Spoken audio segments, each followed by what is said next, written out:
So hello guys, welcome back to YouTube channel. तो इस channel पे काफ़ी समय बाद वीडियो आई है। एक्चुअली ये एक वीडियो नहीं रहेगी, ये एक पूरी सीरीज़ रहेगी जिसको हम आगे कंटिन्यू करेंगे और हम इसमें काफ़ी सारी चीज़ें सीखेंगे। ये हम पूरी सीरीज़ का नाम होगा स्टडी विद मी।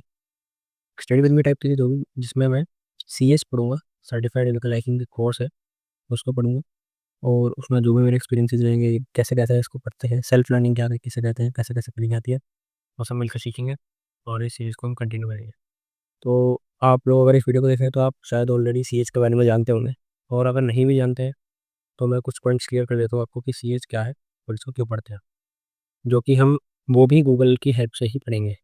कोई किसी प्रकार का कोई अलग से कंटेंट नहीं रहेगा। हाँ, एक पीडीएफ है मेरे पास, बट मैं उसको शेयर नहीं कर सकता हूँ क्योंकि समझिए बात, वो काफ़ी सारी चीज़ें होती हैं जो समझ जानी चाहिए ऐसी। उसको मैं शेयर तो नहीं कर सकता, बट हम ऑनलाइन सर्च कर सकते हैं कि सीएच क्या है और क्यों है। सो हम इसमें हेल्प लेते हैं बेसिकली, डायरेक्ट गूगल करते हैं। ये उन लोगों के हैं जिनको नहीं पता ये सीएच क्या है। ओके, इतना तरह सर्च करते हैं क्या है सीएच, सर्टिफाइड एथिकल हैकर। ये एक सर्टिफिकेशन है, ये एक कोर्स है जो ऑनलाइन कराया जाता है, जो कि आपको इथिकल हैकर बनाता है, वो इथिकल हैकिंग सिखाता है। ठीक, क्लियर हुआ कुछ? तो व्हाट इज सीएच, थोड़ा इसको आगे है। What is CH? The CH certification is professional credential that demonstrate an individual knowledge and skill ethical hacking techniques tool and methodologies। ठीक है, वो इज इट फॉर, ये किसके लिए होता है? This CS certificate is design for cyber security professional. Cyber मैंने add करा है बट साइबर सिक्योरिटी प्रोफेशनल्स के लिए ही होता है। Auditors, security officers and anyone who works enhance their knowledge, है ना, enhance their knowledge in cyber security world and enhance their skill. तो ये कोर्स उनके लिए बना है। सीएच कोर्स का अगर हम करें तो इसमें काफ़ी सारे टॉपिक्स होते हैं, ये तो सिर्फ काफ़ी कम है, और भी काफ़ी सारे टॉपिक्स हैं इसके अंदर, उन सब कवर करेंगे। हाउ टू बिकम, ये सब एग्ज़ाम होता है इसका एक, फिजिक वो प्रैक्टिकल भी होता है और MCQ बेस्ड भी होता है। दो तरीके से इसके एग्ज़ाम होते हैं। बेनिफिट, काफ़ी सारे बेनिफिट्स हैं इसके। इनहेंस एम्प्लॉयबिलिटीज़, हाँ, जॉब काफ़ी ज़्यादा है इस टाइम पे। साइबर सिक्योरिटी अपने बूम पे है, एकदम मतलब पीक पे है। किसी को भी अगर कंप्यूटर में इंटरेस्ट है, किसी को भी थोड़ा बहुत अगर IT फील्ड में इंटरेस्ट है, तो वो साइबर सिक्योरिटी को पढ़ सकता है। लेकिन हर कोई नहीं पढ़ सकता, जिसका मन है वो पढ़ सकता है, क्योंकि जिसका पहले से इन सब चीज़ों में ध्यान होता है वो इन सब चीज़ों को समझ लेता है, इन चीज़ों करने में उसको मजा आता है। बट किसी बंदे का नहीं है मन तो वो उसको ट्राई मत करेगा। बाकी कर भी सकते हैं, मर्जी आपकी, चेक मैं नहीं करूँगा क्योंकि फिर वो बोर हो जाते हैं किस टाइम बाद इन चीज़ों से, है ना। और जिसका पहले से मन है वो बोर कभी नहीं होगा इन चीज़ों में, मज़ेदार चीज़ है एकदम। CS प्रैक्टिकल होता है और CS मास्टर्स भी होता है। हम प्रैक्टिकल वाला पढ़ रहे हैं इस टाइम पे। What is CS certification? Salary, salary भी मिल जाती है जी, काफ़ी अच्छी सैलरी है, काफ़ी अच्छा पे ग्रेड है इसका भी। ओके, इतना होता है। अब हम आगे बढ़ते हैं अपना। सीएच के बारे में पता चलिए क्या है, क्यों है और कौन करते हैं और कैसे कैसे करना होता है। इसका मेन जो कराता है इस कोर्स को कराता है EC काउंसिल। EC काउंसिल एक ऑर्गेनाइजेशन है जो आपको इस कोर्स, मतलब इस सर्टिफिकेशन को कराती है। आप जब एग्ज़ाम देंगे या फिर इसको ऑफिशियली परचेज करेंगे तो EC काउंसिल से ही आप इसको परचेज करेंगे। यहीं पे आपकी ट्रेनिंग होगी और यही लोग आपको पढ़ाएंगे, ठीक, और यहीं पे आपका इनका ऑनलाइन एग्ज़ाम भी होगा। सो EC काउंसिल वर्ड हमारे जर्नी में आगे कई बार आएगा, देखते हैं क्या होगा। किधर CS के बारे में तो बता लिया। तो बेसिकली इसमें ना मॉड्यूल्स होते हैं। CH जो होता है इसको हमने पार्ट में डिवाइड कर दिया है, काफ़ी सारे पार्ट्स में, ताकि थोड़ा इजी पड़े। जैसे आप देख पा रहे हो what is covers, what it covers, तो आप देख पा रहे हैं ये सब पॉइंट कवर करता है।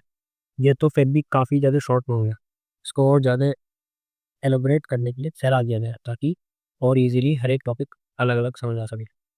और मैं जो PDF पढ़ रहा हूँ, मतलब जो कंटेंट मेरे पास है उसमें इसके अराउंड 20 मॉड्यूल्स है, उसको हम उसमें से ही पढ़ेंगे। आइए इसको शुरू करते हैं। और इसमें हम काफ़ी ज़्यादा हेल्प लेंगे आजकल की नई चीज़ों की, जैसे कि AI, लाइक ChatGPT। और सब लोग जानते होंगे ChatGPT के बारे में, काफ़ी कॉमन हो गया है अब तो। इसका हम यूज़ करेंगे। भाई ChatGPT करते हैं, इसको साइन इन कर लेते हैं। ओके, तो हमारा साइन इन हो चुका है। इसकी भी हेल्प तुम लेंगे काफ़ी ज़्यादा, क्योंकि मुझे कुछ नहीं पता इसके बारे में इतना ज़्यादा, मैंने सिर्फ ऊपर ऊपर से इसको पढ़ा है। हाँ, बता रहा हूँ, पहले मैं पढ़ चुका हूँ थोड़ा थोड़ा सा, बट कभी पूरी तरह से नहीं पढ़ पाया इसको। तो अब इसको स्टार्टिंग से एकदम पढ़ेंगे स्क्रैच से। सो जो मेरे पास मॉड्यूल है वो मैं आपको शेयर नहीं कर पाऊँगा, बट जो जो मैं चीज़ें पढ़ूंगा वो सब मैं साथ के साथ आपको यहाँ पे दिखाता रहूँगा स्क्रीन पे। सब वही गूगल करके उन चीज़ों को दिखाऊंगा ताकि वो चीज़ आपको भी क्लियर हो कि मैं क्या पढ़ रहा हूँ और कहाँ से पढ़ रहा हूँ। ठीक है, बट PDF शेयर नहीं हो पाएगा, सॉरी। अब आगे बढ़ते हैं। हमारा फर्स्ट मॉड्यूल जो है वो है इथिकल हैकिंग का इंट्रोडक्शन। जिसमें हम बेसिकली ये पता करेंगे इथिकल हैकिंग है क्या, इथिकल हैकर है कौन, ethical hacker sorry, ethical hacker है कौन, इथिकल हैकिंग और क्या है। ये है हमारा पहला मॉड्यूल, इथिकल हैकिंग इंट्रोडक्शन। इसमें हम क्या पढ़ेंगे कि इथिकल हैकर्स कौन है, इथिकल हैकिंग क्या है, क्यों करते हैं, वगैरह वगैरह की काफ़ी सारी चीज़ें। स्टार्ट करता हूँ introduction to ethical hacking as a module. आगे बढ़ते हैं, सीधा चैट जीपीटी से ही हेल्प लेते हैं। सबसे पहला question, what is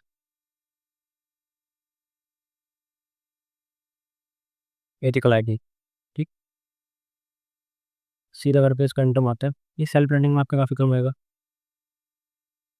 what is ethical hacking, यहाँ पर आ चुका है। Ethical hacking also known as penetration tester और white hat hackers. White hat hacker हमारे सामने एक वर्ड आया। वाइट हैट हैकर क्या होता है, हैकर्स की क्लासेस होती है। White hat hacker, black hat hacker, grey hat hacker. Grey hat hacker थोड़ा न्यू है, वाइट हैट और ब्लैक हैट को ज़्यादा हो जाता है, बट ग्रे हैट हैकर्स भी होते हैं। तो जैसा आप नाम से समझ पा रहे होंगे, वाइट हैट हैकर्स मतलब कि तीन हैकिंग करने वाले, मतलब कि जैसे होता है ना वाइट कलर काम करता है ना, समझ सकते हैं आप, ब्लैक कलर काम, वाइट कलर काम, गलत काम, सही काम, ये सब चीज़ इसी क्लासेस में डिवाइड करा गया है हैकर्स को। तो वाइट हैट हैकर कौन होता है, जो सही तरीके से परमिशन देके जो हैक करते हैं। बेसिकली वो हैक नहीं करते, उनका काम क्या होता है, उनको टेस्टिंग करनी होती है कहीं वैसे हैकिंग जाएगी। जो परमिशन लेकर हैक करते हैं वो होते हैं वाइट हैट हैकर, जिनका हैक जो होता है, विक्टिम जो होता है उसको पता होता है, जो ऑर्गेनाइजेशन होती है उसको पता होता है कि हमें हैक किया जा रहा है। वो किस लगता है, वो कमजोरियां ढूंढने के लिए होता है उनकी ऑर्गेनाइजेशन में, कि कोई और हैकर जो ब्लैक हैट है उसको कैसे पेनिट्रेट कर सकता है, उनके ऑर्गेनाइजेशन में कैसे घुस सकता है। समझे, पेनिट्रेशन टेस्टर जो मैंने बताया आपको, जो कि टेस्टिंग करता है एक ऑर्गेनाइजेशन में, एक कंपनी में, एक नेटवर्क पे, कि कैसे कैसे कर में इसमें क्या क्या लूप होल्स है। लूप होल्स मतलब कि कमियाँ, लूप होल्स समझते हैं, लूप होल्स मतलब कि कमियाँ। जैसे कि लूप होल्स की अगर मैं हिंदी मीनिंग निकाली, loop holes meaning in Hindi, और लूप होल्स मतलब कि कमियाँ। तो जो भी कमियां होती है किसी नेटवर्क में या फिर किसी ऑर्गेनाइजेशन में, उनको ढूंढना और उनको ठीक करना, ये काम है एक पेनिट्रेशन टेस्टर का। मच्छर हो रहा, सो ये काम है। हाँ, यहीं पे legally break into computer is the practice of legally breaking into computer and devices to test and organisation defence. The main goal is to find security vulnerabilities. ये वर्ड आगे बहुत ज़्यादा आने वाला है। वल्नरेबिलिटीज, वल्नरेबिलिटीज मतलब कि कमियाँ। जैसे हमने लूप होल्स कहा, उसी तरह से इसको वल्नरेबिलिटीज भी कहते हैं। Before malicious hacker called black hat hacker can exploit them. So यहाँ पे फिर से वर्ड आ चुका है ब्लैक हैट हैकर। समझे, अब मैंने व्हाइट हैट हैकर आपको बताया, ब्लैक हैट हैकर क्या होता है बताता हूँ।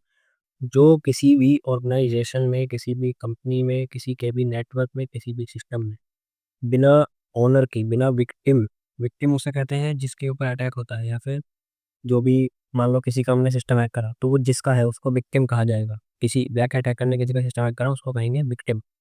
ओके, तो बिना विक्टिम की परमिशन के, बिना उसकी नॉलेज के नेटवर्क में, उसके ऑर्गेनाइजेशन में घुसना, उनको एक्सप्लॉइट करना। एक्सप्लॉइट मतलब कि एक तरह से खोल कर रख देना सारी चीज़ों को। ब्लैक हैट हैकर यही करते हैं, बिना परमिशन के किसी भी सिस्टम में घुस जाना, किसी भी ऑर्गेनाइजेशन में घुस जाना, उनका डाटा चोरी कर लेना। ये होते हैं ब्लैक हैट हैकर। और एक होता है ग्रे हैट हैकर, जो कि दोनों काम करते हैं। दिन में बने हुए शरीफ, मतलब कि किसी साइबर सिक्योरिटी फर्म में काम कर रहे हैं, फिर गवर्नमेंट के लिए काम कर रहे हैं, ठीक तरीके से एकदम क्लियर काम कर रहे हैं, सब कुछ सबको बताते कर रहे हैं, वो हो गया वाइट हैट हैकर। और रात होते ही वो चेंज आता है। रात होती है किसी गहरी गुफा में, मतलब किसी अलग अलग थलग किसी जगह को पहुंच जाएंगे, वहाँ पर अपना कर रहे हैं गलत काम। जैसे कि बिना किसी की परमिशन के उसका सिस्टम एक्सेस करना, सर्वर्स को एक्सेस करना, ये होता ब्लैक हैकर। और जो इंसान इन दोनों काम को करता है वही कहलाता है ग्रे हैकर। ठीक है ना, क्लियर हो गया। जो काम सुबह, जो आदमी सुबह में अच्छा काम कर रहा है, रात को बुरे काम कर रहा है, वो ग्रे हैकर। क्योंकि जैसा आप नाम से पता लग पा रहे हो, व्हाइट और ब्लैक मिक्स से ग्रे ही बनता है, इस तरीके से। Why is it lacking important, to protect sensitive data, to strengthen some defenses, to prevent cyber attacks, to ensure compliances with security standards. ठीक है, वो देखो, सेंसिटिव डाटा को प्रोटेक्ट करना। डाटा आज के समय में बहुत ही ज़्यादा इंपॉर्टेंट चीज़ है। डेटा है तो सब कुछ है, यही बोलना है, मैं तो मेरे का सबका ही बोलना है। आपका भी डेटा है, वो आपके लिए बहुत कुछ है। बेशक आप लोग ना मानते हो, आप लोग सोचते हो कि मैं मोबाइल यूज़ कर रहा हूँ या फिर मेरे पास क्या ही डाटा है, और आपकी जो पहचान है वही एक तरीके से आपका डाटा है। और ऐसे ही ऑर्गेनाइजेशन के लिए, किसी कंपनी के लिए उसका जो डाटा होता है वो बहुत ही सेंसिटिव होता है, क्योंकि उसमें उसकी सारी डिटेल्स होती है कंपनी की, उनके ऑनगोइंग प्रोजेक्ट्स की, अपकमिंग प्रोजेक्ट्स की, आगे वो क्या सोच रहे हैं इस चीज़ की, सब चीज़ की डिटेल्स होती है। तो स्ट्रेंथन सिस्टम डिफेंसेस, एक काम और होता है जीटी हैकर का, कि जो उनके सिस्टम्स है, जो उनका नेटवर्क है, उसको स्ट्रेंथ देना, उसको और मजबूत करना, ताकि कोई भी ब्लैक हैट हैकर उसमें एक्सेस ना ले सके, उनको हैक ना कर सके। To prevent cyber attacks, cyber attack भी वर्ड आएगा अभी। साइबर अटैक मतलब कि ऑनलाइन वर्ल्ड में हमला होना, इस तरह से हो सकते हैं आप। ओके, और उनसे बचाना, पहले से ही सिस्टम को इतना कैपेबल बना देना, इतना स्ट्रॉन्ग बना देना कि उसमें नेटवर्क में या फिर ऑर्गेनाइजेशन में कोई ब्लैक हैकर घुस ही ना पाए। ये काम भी क्रैकिंग का होता है, एथिकल हैकर का होता है। To ensure compliance with security standards, company में कंप्लायंसेस होते हैं, उनके स्टैंडर्ड्स होते हैं कुछ, जिनको उसको मेंटेन करके रखना होता है। कंप्लायंसेस होते हैं जैसे कि उनके एक लेवल ऑफ सिक्योरिटी बना के रखना। ओके, कुछ सिक्योरिटी स्टैंडर्ड्स है कि एक जो यूज़र है, मान लीजिए कंपनी का एक एम्प्लॉय है, उसको कितनी एक्सेस है, कि वो हमारे ऑफिस के डेटा को कितना एक्सेस कर सकता है, उस पर एक लिमिट लगाना। कोई बाहर का यूज़र नया आया है, कोई गेस्ट यूज़र है, एक तरह से गेस्ट मतलब कि मेहमान, कोई मेहमान आया, वो हमारे डेटा को कितना एक्सेस कर सकता है, कितना हमारे बारे में जान सकता है। इस चीज़ पे ध्यान रखना कि कौन कितना डाटा किसके पास जा रहा है, किसी कोई काम का डेटा किसी अनऑथराइज्ड पर्सन के पास तो नहीं जा रहा। अनऑथराइज्ड, ऑथराइज्ड, ये भी दो वर्ड आगे आएंगे, दूसरे भाग आगे। What do ethical hackers do? Scan system for weakness, systems को स्कैन करते हैं उनकी कमजोरियों को ढूंढने के लिए। Try to bypass security protocols, security के जो प्रोटोकॉल्स होते हैं, मतलब कि सिक्योरिटी के जो पैमाने होते हैं, उनको बाईपास करते हैं, जो कि एक हैकर करता है। बट ये गलत क्यों नहीं है, हम लोग कर रहे हैं, क्योंकि हम लोग ऑर्गेनाइजेशन के परमिशन से कर रहे हैं, उनको टेस्ट करने के लिए कितने सिक्योर हैं। जब तक किसी चीज़ को तोड़ेंगे नहीं, जब तक उस चीज़ पर जोर नहीं लगाया जाता, तब तक उसकी मजबूती का पता नहीं चलता। इसीलिए सो क्या आ गया, try to bypass security protocol, report and help fix the issue. पहले क्या करा हमने, सिस्टम में वीकनेस ढूंढी, उनको सिक्योरिटी प्रोटोकॉल्स को बाईपास करा, जब हमें कमी मिल गई उसकी पहले रिपोर्ट से क्या करी, फिर उसको फिक्स करने में हेल्प करी, उसको फिक्स करा जो भी वो इशू है। Sometimes simulate cyber attack to test preparedness, cyber पर जो भी आप देख लीजिएगा। कभी कभी एक साइबर अटैक भी परफॉर्म किया जाता है ऑर्गेनाइजेशन पे, ताकि कमियां ढूंढी जा सके। मैंने अभी जो बात बताई थी, जब तक किसी चीज़ को आप तोड़ के, मोड़ के, या फिर उस पर जोर लगा के नहीं देखोगे, तब तक आप लोगों को उसकी कमजोरियों का, उसकी वीकनेस का पता नहीं चलेगा। तो ये वही करते हैं। Ethical hacker have must, ethical hackers पे कौन सी चीज़ें जरूरी है होनी। Permission before hacking, have permission before hack. एक इथिकल हैकर तब तक है जब तक वो सामने वाले की परमिशन लेकर उसको हैक कर रहा है, और वो ये नहीं करा तो वो एक हैकर है। रिकॉर्ड और फाइंडिंग्स ऑनेस्टली, मान लीजिए आपको एक लूप होल मिला, आपने कंपनी में एक लूप होल लिया जिससे उनका सारा पेमेंट्स का मान लिया, या फिर कोई भी सेंसिटिव डाटा है जो कोई भी एक्सेस कर सकता है, आपको मिल गया, बट आप उस कंपनी को रिपोर्ट ही ना करो कि आपके यहाँ पे ये कमियां, तो वो तो अच्छी बात नहीं हुई ना, गलत है। तो ऑनेस्टली जो भी कमियां मिली हैं उनको बताना, अपने फायदे के लिए यूज ही करने हैं, वो भी एक तरीका के काम होते हैं। कीप डाटा कॉन्फिडेंशियल, इस बीच में जो भी डाटा आपके सामने आया, जो भी डेटा आपने एक्सेस किया, उसको कॉन्फिडेंशियल रखना। कॉन्फिडेंशियल मतलब कि उस डेटा को अपने पास रखना, मतलब सॉरी, अपने पास नहीं, एक उस वे में अपने पास रखना कि किसी और के पास वो ना जा सके, किसी गलत आदमी के हाथों में ना जाए। इस प्रकार से उसको सिक्योर रखना, उसको कॉन्फिडेंशियल रखना। ये काम भी किसी के हैकर क्या होते हैं। फॉलो द लॉस, कानूनों को फॉलो करना, जो भी कानून बने हुए थे सिलेबस के लिए उनको फॉलो करना। कॉमन टूल्स है, ये हम सब बाद में करेंगे, कुछ टूल्स है, 4-5 टूल्स है, ये तो मेन है, मतलब काफ़ी छोटे छोटे टूल्स है, स्टार्टिंग में यही आएंगे भी आपके आगे। ठीक है, ये सब पे आगे पढ़ेंगे, इसके ऊपर पहुँचते हैं। अब हम पढ़ते हैं आगे। ऐसा होता है, साइबर सिक्योरिटी के ना कुछ पिलर्स होते हैं। पिलर्स समझ सकते हैं ना, जैसे हम एक बिल्डिंग तैयार करते हैं, तो उसमें नीचे उनके पिलर्स बनाया जाता है, जिनके ऊपर वो खड़ी होती है, फाउंडेशन तैयार की जाती है। इसी तरीके से साइबर सिक्योरिटी के कुछ एलिमेंट्स होते हैं, कि अगर इनमें से कोई भी चीज़ नहीं है, 5 पॉइंट्स है बेसिकली, अगर इन 5 पॉइंट्स में से कोई भी एक चीज़ भी गायब है, तो वो चीज़ सिक्योर नहीं है। ठीक है, एलिमेंट्स हम पढ़ेंगे इसके क्या क्या होते हैं। 5 एलिमेंट्स हैं, confidentiality, integrity, availability, authenticity, non repudiation. अगर हम सर्च करते हैं गूगल पे, एलिमेंट्स ऑफ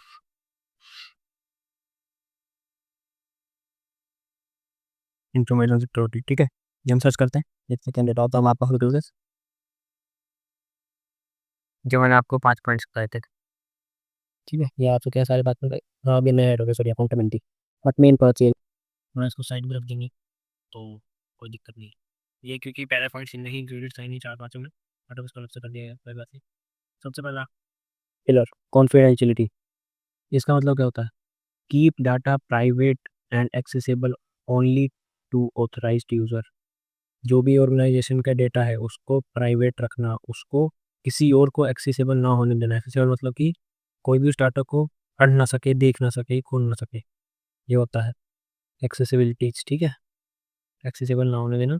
और केवल, ऐसा नहीं कि कोई भी नहीं खोल सकता, फिर केवल जो ऑथराइज्ड यूज़र है, मतलब जो उसका रियल हकदार है डाटा का, या फिर जो उसका ऑनर है, या फिर जो उसको यूज़ करने के लिए ऑथराइज है, वो ही यूज़ कर सकें उस डेटा को।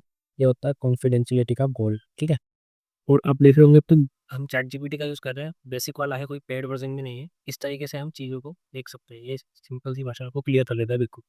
Examples, password protection, encryption, access control list. Password protection, एक पासवर्ड बहुत मेन चीज़ होती है, उससे आपका बहुत सारा डाटा जुड़ा हुआ होता है।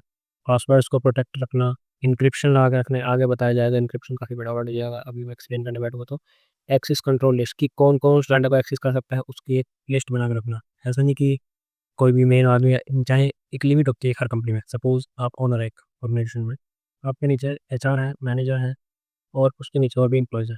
तो एक एम्प्लॉय है तो वो भी ऑथेंटिक है, क्योंकि वो उसी ऑर्गेनाइजेशन में काम कर रहा है, पर वो मैनेजर लेवल का डाटा एक्सेस ना कर सके, मैनेजर का जो डाटा है उसको एक्सेस ना कर सके, वही कॉन्फिडेंशियलिटी में आता है। या फिर जो मैनेजर है वो बॉस, जो भी आपका ऑनर हो गया, आपका डेटा एक्सेस ना कर सके, वो होता है कॉन्फिडेंशियलिटी। फिर आता है integrity, ensure that data is accurate and unaltered. ठीक है, इंटीग्रिटी का मतलब क्या होता है? कि डेटा जो है आपका, या फिर जो आपकी फाइल्स हैं, वो ये इंश्योरिटी देता है कि डेटा जो है वो एक्यूरेट है, जैसा डेटा था वैसा का वैसा ही है। अनअल्टर्ड मतलब कि उसमें कोई बदलाव नहीं हुए हैं, जैसा आपने तब देखा था, जैसा आपने तब सेव किया था, वैसा का वैसा ही, उसमें किसी भी प्रकार की किसी ने छेड़छाड़ी नहीं करी और कोई भी बदलाव नहीं हुए हैं। इसका ध्यान रखा जाता है इंटीग्रिटी में। ये सेकंड पिलर होता है, जैसे कि हैशिंग, डिजिटल सिग्नेचर्स और चेक्सी। ये तीनों चीज़ ये तीनों चीज़ मैं आगे क्लियर करूँगा, क्योंकि बहुत बड़े टॉपिक्स हो रहेंगे, अभी क्लियर करने बैठेंगे। मेन मेन चीज़ समझते हैं। अवेलेबिलिटी, आपने डेटा कॉन्फिडेंशियल कर दिया कि कोई भी बाहर का आदमी से एक्सेस ना कर सके, उस पर इंटीग्रिटी भी कर दी कि डेटा एकदम आपने ये बता दिया कि वो चेंज नहीं हुआ है। ठीक है, और एक्यूरेट है। अब आगे अवेलेबिलिटी, जब आपको डेटा की जरूरत पड़ी तब आपको मिलेगा, है ना?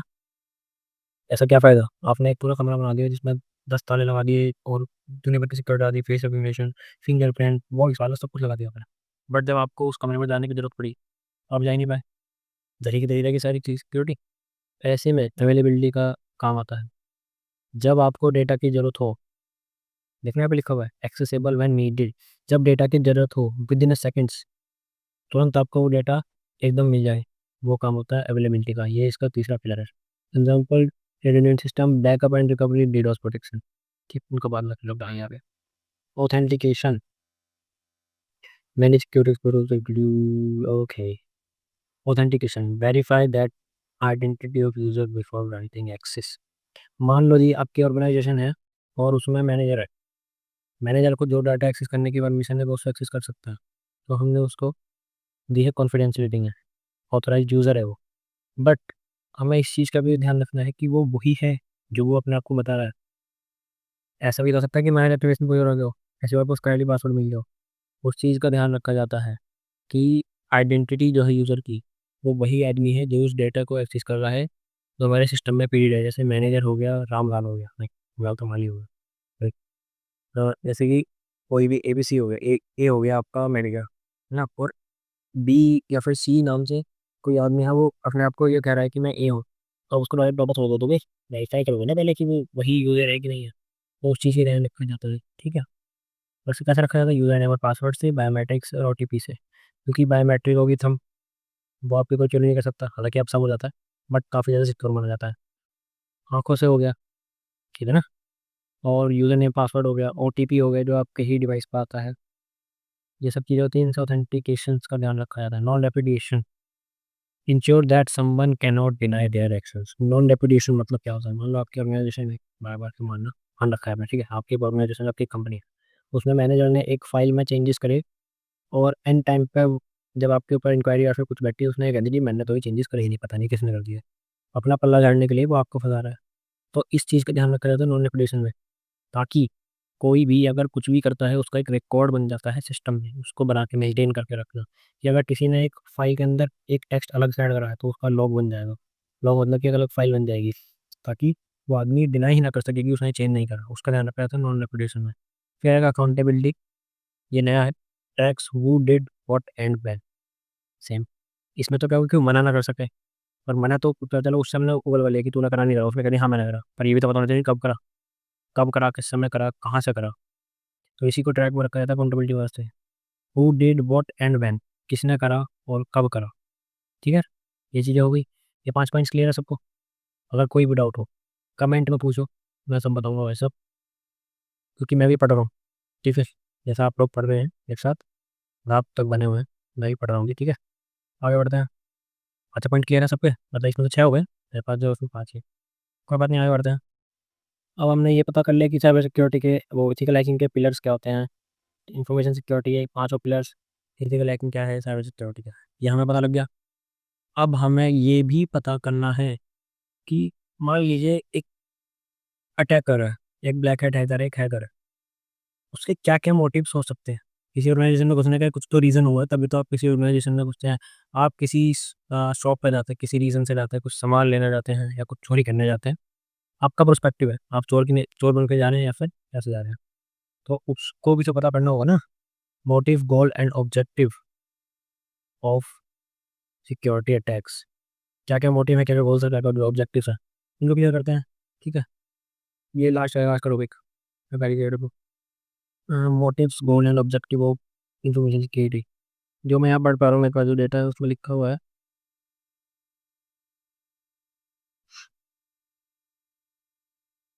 हाँ, disrupting business continuity. Disrupting business continuity मतलब कि एक बिजनेस चल रहा है, उसका अटैक करके, उस पर ऑनलाइन साइबर अटैक करके उसकी कंटिन्यूटी को तोड़ दिया। वो लगातार अच्छा काम करता आ रहा है, बट उस पर एक हमला करा गया जिससे वो उसको बना के नहीं रख पाया अपनी कंटिन्यूटी को, और उसका वो जो चेन बनी आ रही थी वो टूट गई। ये मोटिव हो सकता है।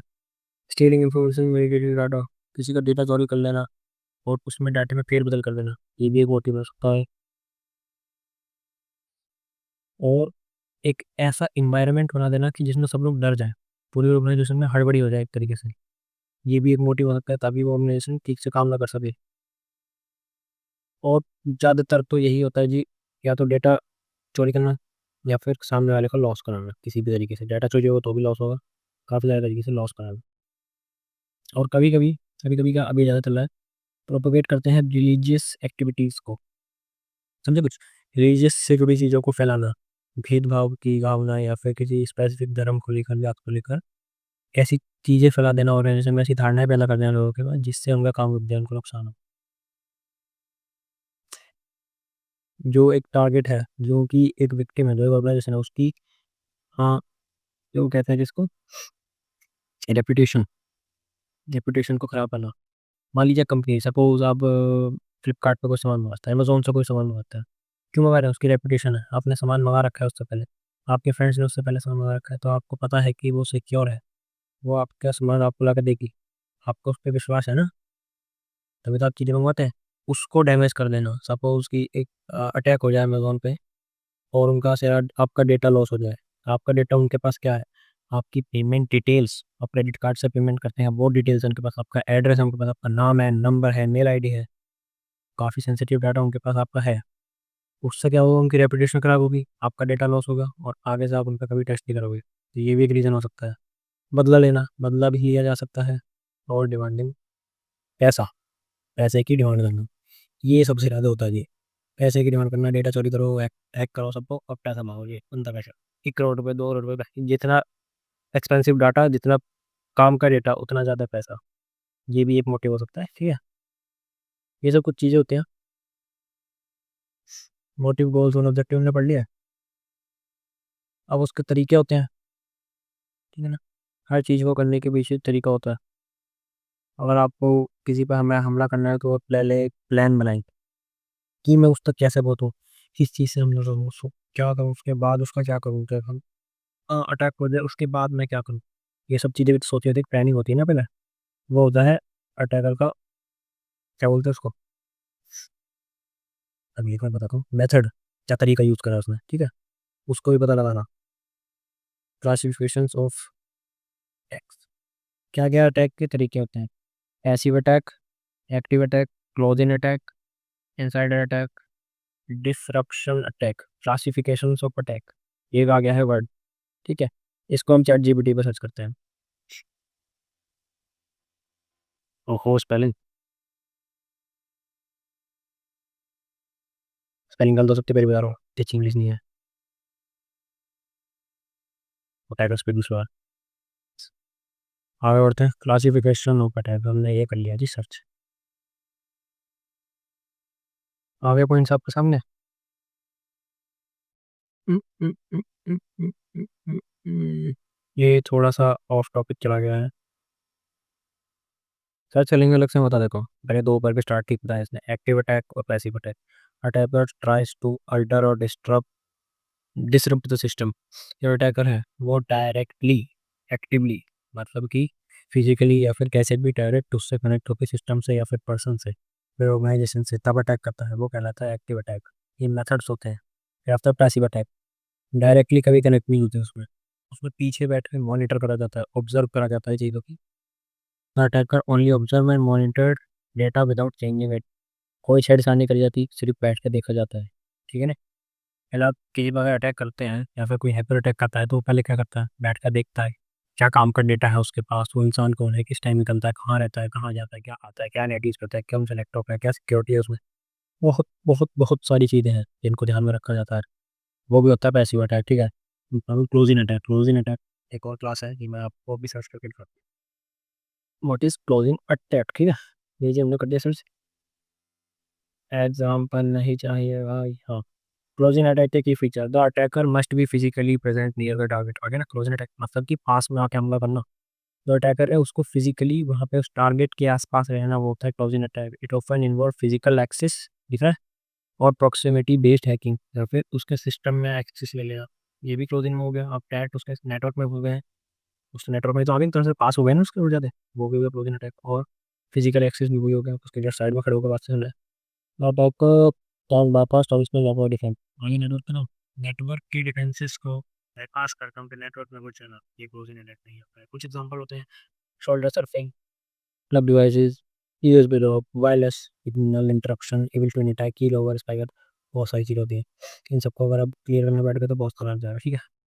अगला पॉइंट है जी इनसाइडर अटैक, नाम से समझ आ रहा होगा, इनसाइडर अटैक सर्च कर लेते हैं, बट फिर भी इनसाइडर अटैक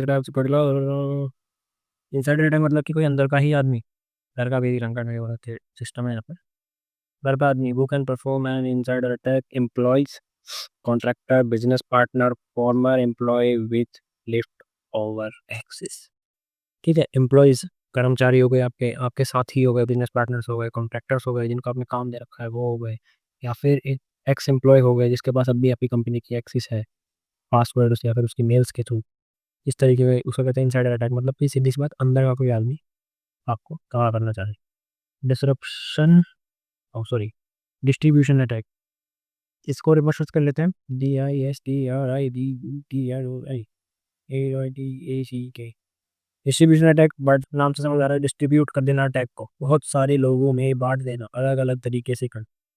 ओके मैं बताता हूँ, distributor attack also known as supply chain attack, is a type of cyber attack और अटैक कम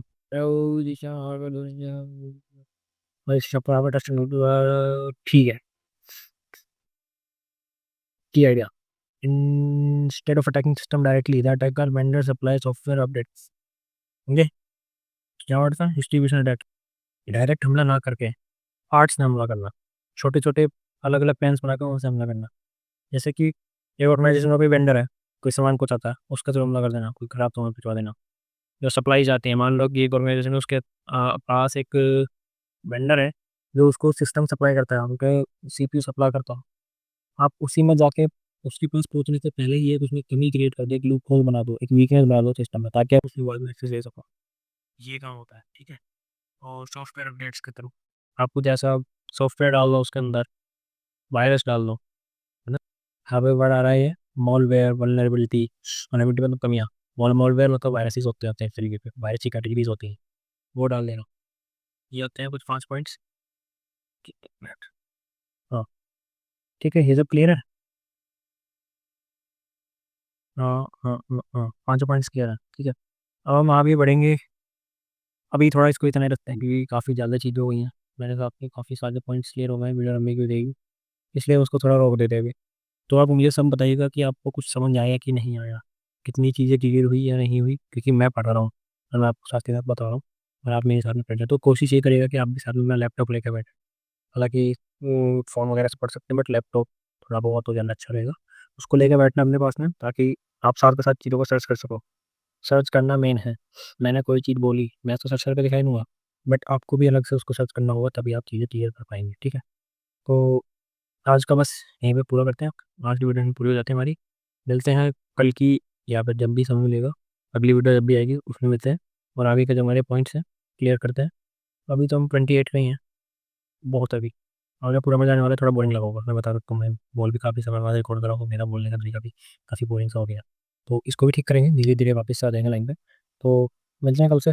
डेली कोशिश करूँगा डालने की, क्योंकि पढ़ाई तो रोज़ करनी पड़ेगी ना। कंसिस्टेंसी बना कर चलेंगे, ठीक है। Okay, bye bye.